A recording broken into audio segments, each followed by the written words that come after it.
বিরিয়ানি বা তেহারি কম বেশি আমাদের সবারই অনেক পছন্দের একটা খাবার। তাই আমি আজকে আপনাদের সাথে শেয়ার করব মজাদার সুস্বাদু স্বাদের তেহারি রেসিপি। আমার রান্নায় কোনো ভুল ত্রুটি হয়ে থাকলে ক্ষমা দৃষ্টিতে দেখবেন এবং আমার ভুলগুলো শুধরে দেওয়ার চেষ্টা করবেন।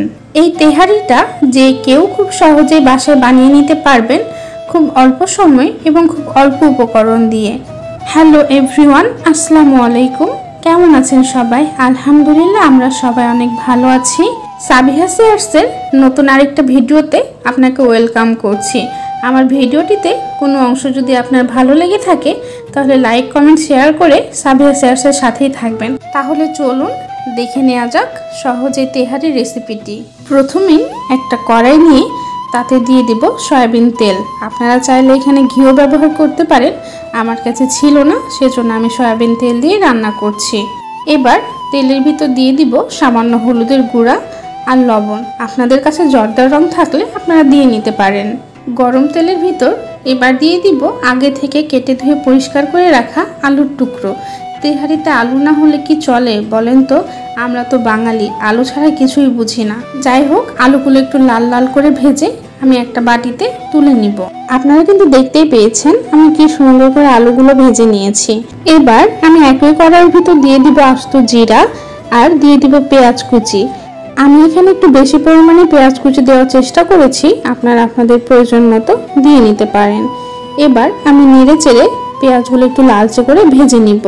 আপনারা চেষ্টা করবেন মিডিয়াম আঁচে পেঁয়াজগুলো লালচে করে ভেজে নেওয়ার। এই তো আমার পেঁয়াজ সামান্য লাইট ব্রাউন হয়ে আসলে আমি এতে দিয়ে দিব সামান্য পানি। এবার দিয়ে দিব মরিচের গুঁড়া, ধনিয়া গুঁড়া। আপাতত আর কোনো মশলা দিব না।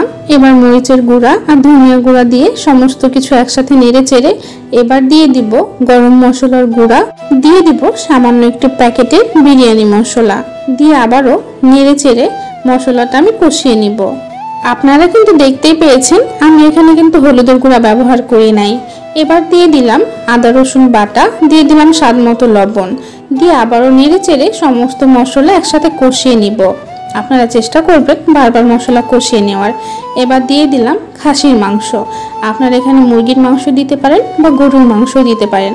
আবারও আমি সমস্ত মশলা আর মাংস নেড়ে চেড়ে কষিয়ে নিব। একটু সময় নিয়ে কষাতে হবে যেন মাংস আর মশলা সুন্দরভাবে কষানো হয়ে যায়। এবার দিয়ে দিলাম আমি সেদ্ধ হওয়ার জন্য পানি।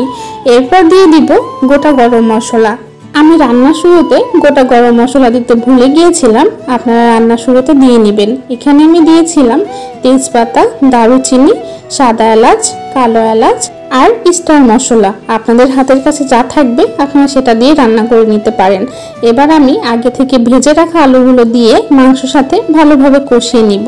সব উপকরণ সুন্দরভাবে কষানো হয়ে গেলে এই পর্যায়ে আমি দিয়ে দিব আগে থেকে ধুয়ে পানি ঝরিয়ে রাখা পোলাওয়ের চাল।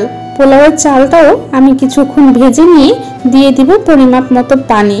আমি এখানে 2 কাপ চাল নিয়েছিলাম, সেই জন্য 4 কাপের একটু কম পানি দিয়েছি। যেহেতু মাংস আর আলু আগে থেকে সেদ্ধ হওয়া ছিল সেই জন্য বেশি পানি দেওয়ার প্রয়োজন নাই। আপনারা কিন্তু চাইলে এখানে লিকুইড দুধও ব্যবহার করতে পারেন, আমার কাছে ছিল না তাই আমি পানি দিয়ে পুরো রান্নাটা শেষ করেছি। এর ফাঁকে কিন্তু আমি 1.5 চা চামচ কেওড়া জল দিয়েছিলাম। এটা অপশনাল, আপনারা চাইলে দিতে পারেন, না হলে না দিতে পারেন। আমার কাছে ভালো লাগে ফ্লেভারটা তাই আমি দিয়েছিলাম।